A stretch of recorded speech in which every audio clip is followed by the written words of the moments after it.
Hello. Margaret, thank you for taking my classes today. Hopefully it's a pretty manageable day for you. I want to walk you through the lesson that you're going to do with my U.S. History 2 class. This really is the only actual class you're going to teach today. You'll hang out with my CLC advisory students too, but U.S. History 2 really is the only actual class that you're going to have today. So I want to walk you through what this is going to look like. I am having you teach a lesson or kind of work with the students through a lesson. It is a lesson that's imperative that the students know. There was just kind of no other way around it for today. So what's going to happen is you will be given a link into my Google Classroom. My Google Classroom does look like this, as you can see.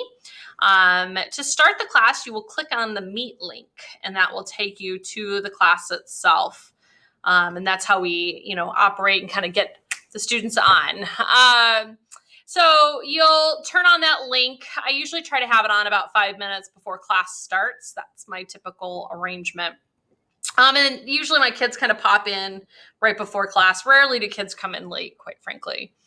To run today's lesson, you will go to classwork. And you'll see that I have my classwork set up by week, and this being the week of January 11th through 15th. I want you to start with the slide deck agenda. This is basically like the board when my students come in. And since tomorrow is Tuesday, the 12th, this is the agenda that you will want them to be looking at. In order to show an agenda in Google Meet, you simply go to Present Now, and there's something called a tab. You'll look for the tab that has the agenda, click on it, and then there'll be this like little blue rectangle or a dash that will show up in the tab, and that's how you know that's the tab you're presenting. So this will be the tab that kids will see when they come into Google Meet. And they'll see your face too, just so you know. So they actually see two things. They see the tab that you're presenting, and then they see you. So I always like to have students kind of walk through the agenda. I talk them through it. I talk through the target for the day, like what it is that they're supposed to get out of the class, and then the topics that we're going to look at, and then a reminder on homework, just to remind them that small group 3 meets tomorrow. So you can close the tab if you want to afterwards, because they just need to see the agenda when they walk in. Sometimes I like to revisit it at the end of class as well. Your next step going into Google Classroom is you're going to walk them through the Scopes trial.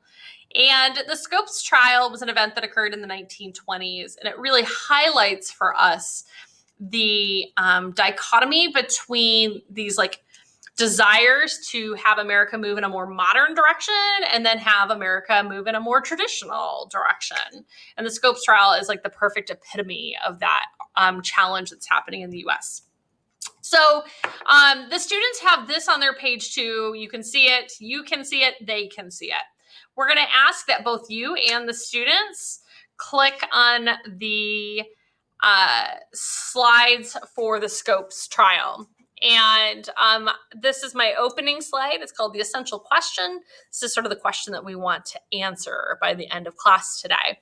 So I'm going to ask that you tell the students to get their notebooks out, write down the essential question. I usually give them a little, minute or two so that they can write down the question. Then you're going to move on to the next slide, telling them we're going to be working with a close reading today. You have a textbook document from 1925. When you click on it, it'll pop up like this. It's a PDF.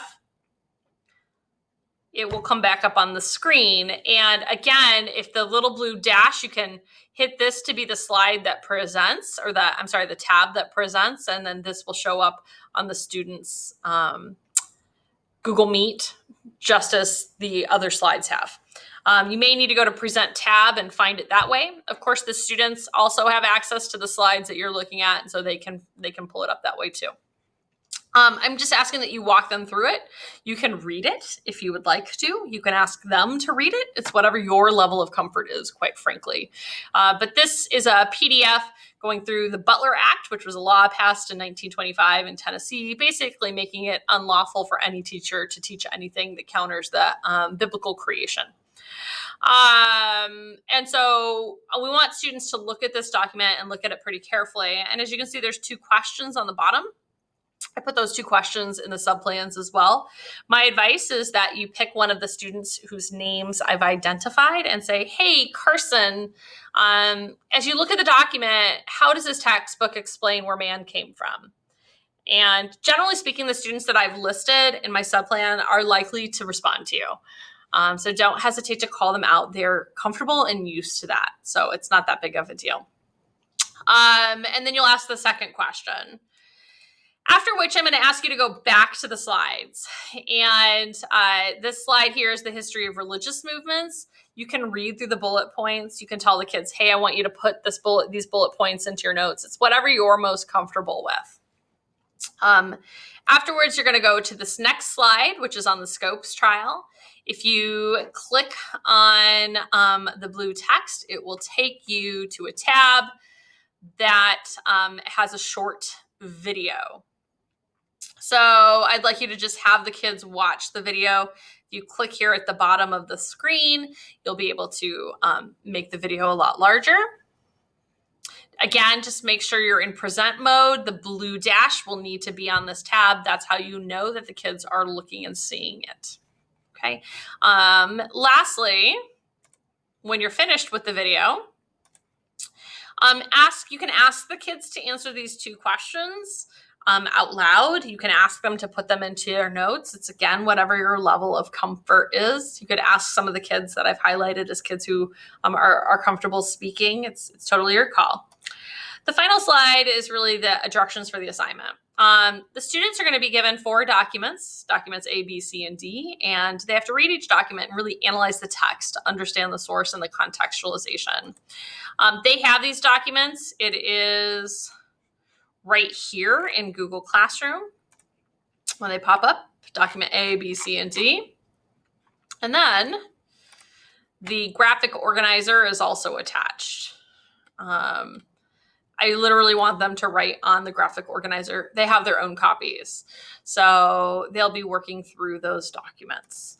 That is the assignment for today. I do know it's there's a lot there and there's a lot of potential.